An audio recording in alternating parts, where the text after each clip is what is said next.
Let's see. Oh, are you kidding me?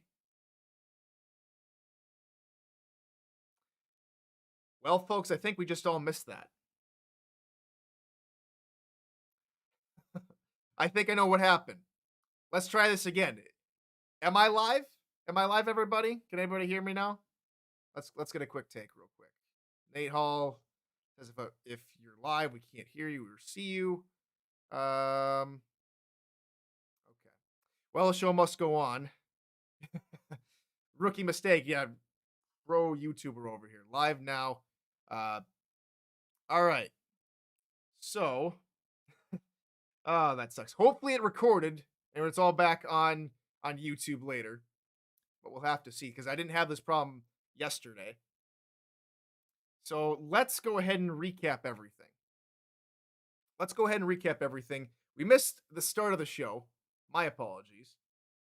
Uh, what you missed is quite a bit. I've been talking about the minor league while no one's been able to hear me.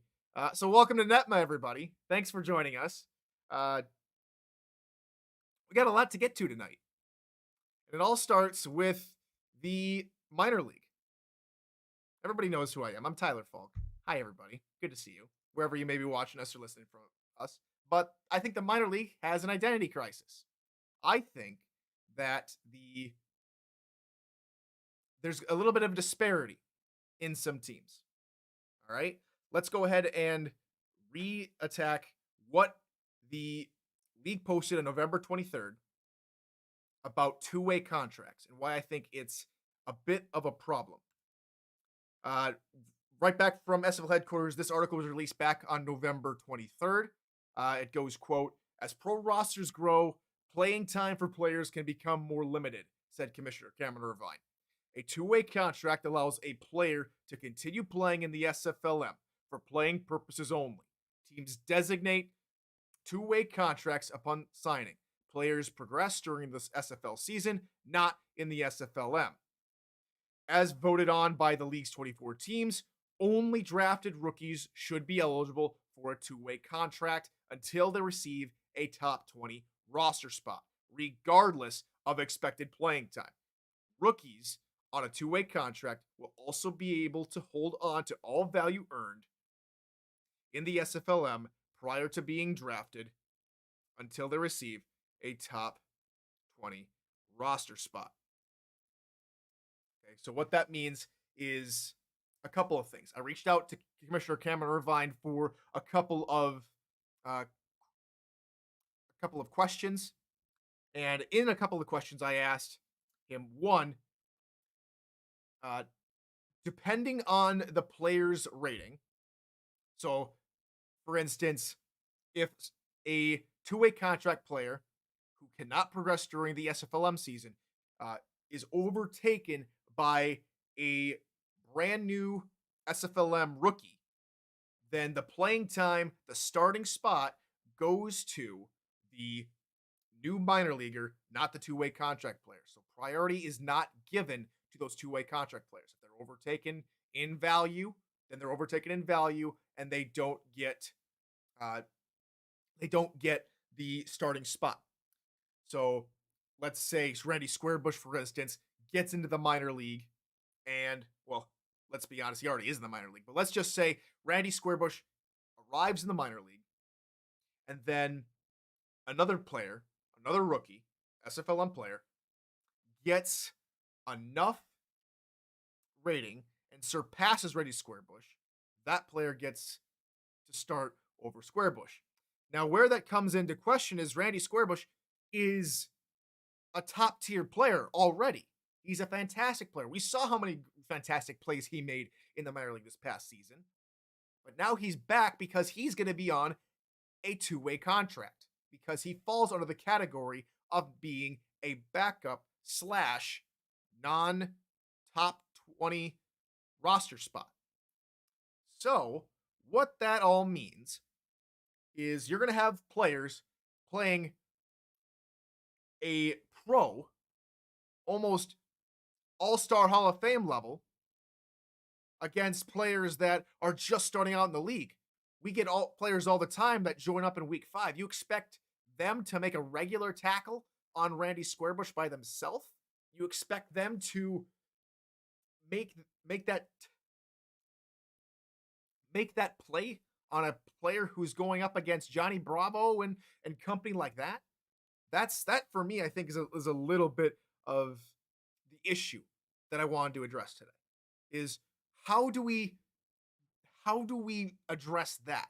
Players that maybe shouldn't be in the minor league because they are good enough to be a pro, even though their contract annotates that they shouldn't be, uh, that they are not going to be, quote unquote, getting starter reps. It's a very tough conversation to have. It's a very, very interesting topic I want to go over to. And here's my solution: introduce a quality cap. What that means, I'm not saying that just because a player is given a two-way contract or just because they're going to be a backup doesn't mean that a team should exploit this in a way. Because right now, Randy Squarebush at a gold tier player, basically Tom Brady, Joe Montana-esque tier, they shouldn't be able to play against someone who is just starting out, a fresh-faced rookie. So my idea is to stop that kind of trickery, if you will, stop that kind of uh, uneven balance, but limit a certain number of players. I say if they're a gold level player, by the time they're done progressing in the pros or at the point when they get into the minor league regular season, they should not be allowed to participate in the minor league, because the minor league is for rookies after all.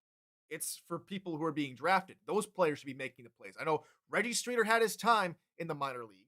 He's going to get another season in the minor league as things currently stand. But we should see more players like an Art Vandelay catch, someone who progressed all the way throughout the season, made a tremendous catch in the semifinal in season 1, and gets drafted to Portland, and now is the head coach over in Florida.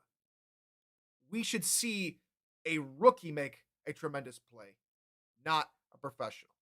I'd love to hear your thoughts on all of that tonight. I know we got going a little bit weird, but that's what I want to talk about tonight. I wanted to get that opinion.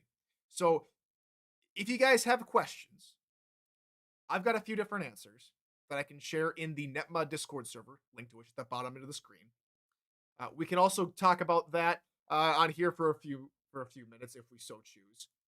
If anyone wants to get involved, I think Matt or Mr. Slynn posted, isn't the quality cap essentially the same as the old rule of SFLm players getting capped at silver? Yes, it's kind of like that. Okay, back in season 1, the SFLm had a quality cap, so no player could progress past base silver, I think it was. This is a different type of quality cap. This quality cap, in my opinion, is limiting pros who are on two-way contracts from becoming too overpowered, if you will. Now, Squarebush was, in some cases, overpowered, but he was in the minor league. He was not part of a professional team, not part of the professional organization. This proposed quality cap that I'm trying to introduce is limiting pro-level players from being a pro in the minor league. Minor leaguers should be minor leaguers, not pros.